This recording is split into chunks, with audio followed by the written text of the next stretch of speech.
Inilatag ng Cotabato City Planning and Development Coordinator o CPDC ang magiging takbo ng Cotabato City Integrated Public Transport Terminal sakaling ipapa-operate ito sa pribadong sektor.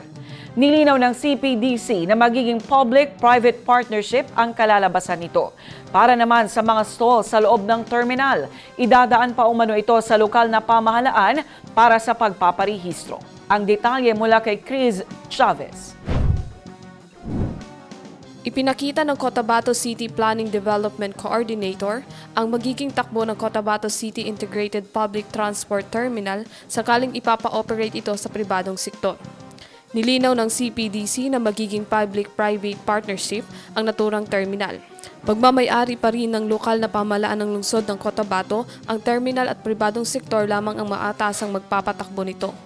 Sa mga stalls o mga negosyong papasok dito ayon sa CPDC, dadaan pa ang mga ito sa lokal na pamahalaan para sa pagpaparehistro.